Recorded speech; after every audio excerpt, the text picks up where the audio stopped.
I love this story. This is good. Everyone knows me as a basketball player. Was All-American in high school. Had knee surgeries.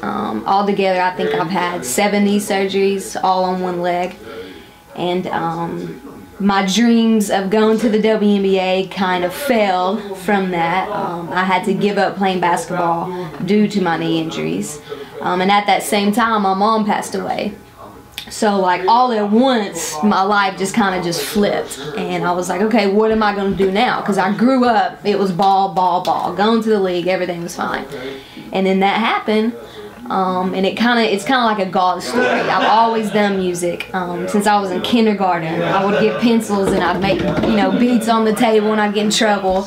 But long story short, I recorded a song at my house, upstairs on my computer, made a little video to it, put it online, and it went viral in one day, which had a million views in one day. And here I am. From there, it's been a roller coaster, and I've enjoyed it. And what's crazy is it's just now starting. The Baby Mac music is just now starting.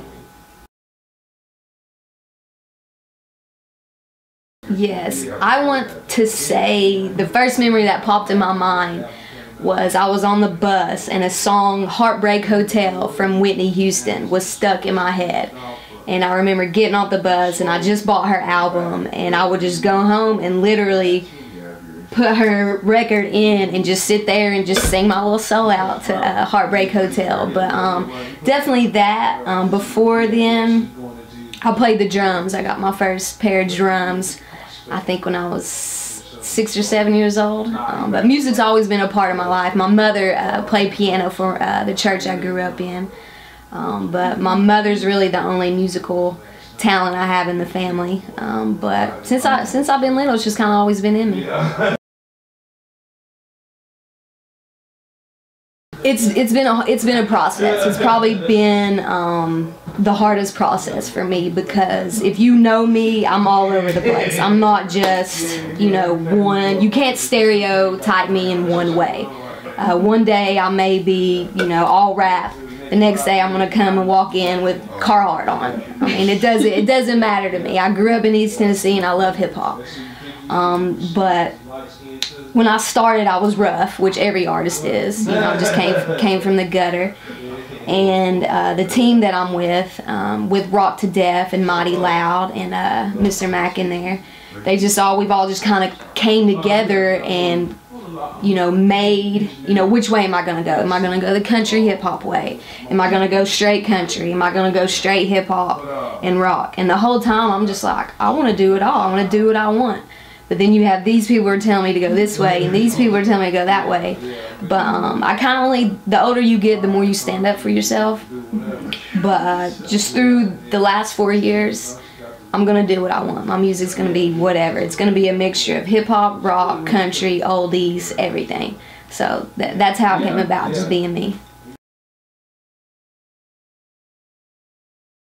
Any artist that is climbing their way to the top and knows what the industry is really like knows that they're going to try to trample you, and they're going to try to do it their way.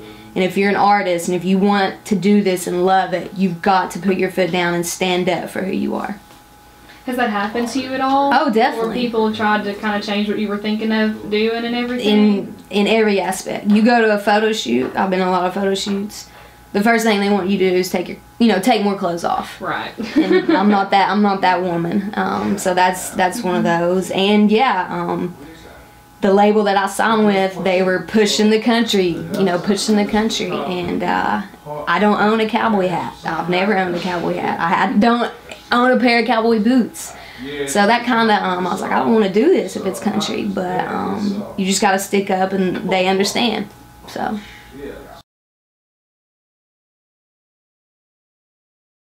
I think I came out dribbling out the womb, I think so, but I'd have to give all credit to my family.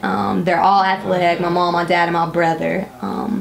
But my brother, Reese, he's 4 years older than I, and he was a star in every sport he played. But it started out in the backyard with him, and him just beating the crap out of me, and that's just how it started, really. I mean, literally, I was probably 3 or 4 whenever I could start dribbling.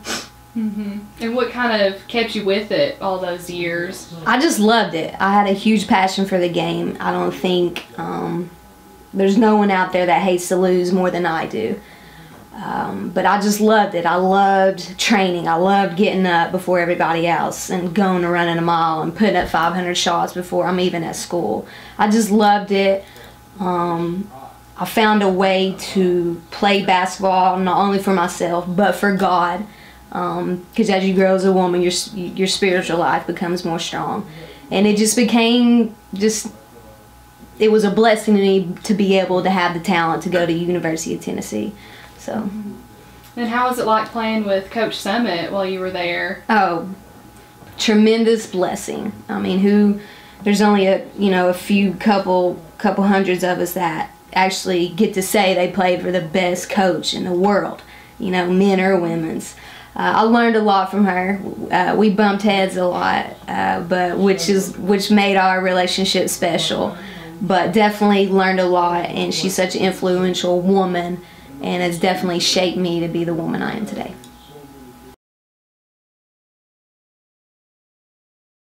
Oh, it was horrible. My freshman year, I should have redshirted my freshman year. I was supposed to have knee surgery, but at that same time, my mom was given like 6 months to live, so I wanted her to see me play, My sophomore year, I went through it a lot. That was the year where my mom passed away, and I had knee surgery. I was on crutches for 6 months.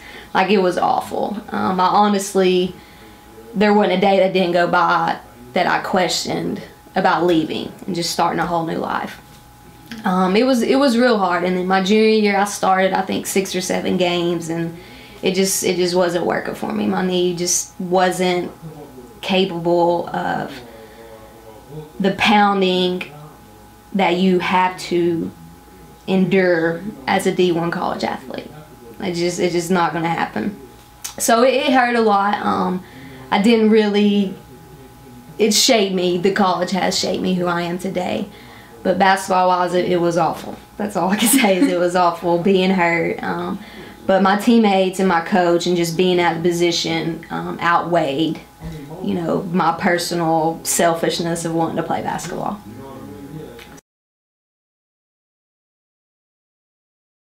This is going to be a crucial year for me, especially coming off the ESPN tour. But I have a show coming up on the 14th in Knoxville, which I'm excited about because it's like my first coming back home.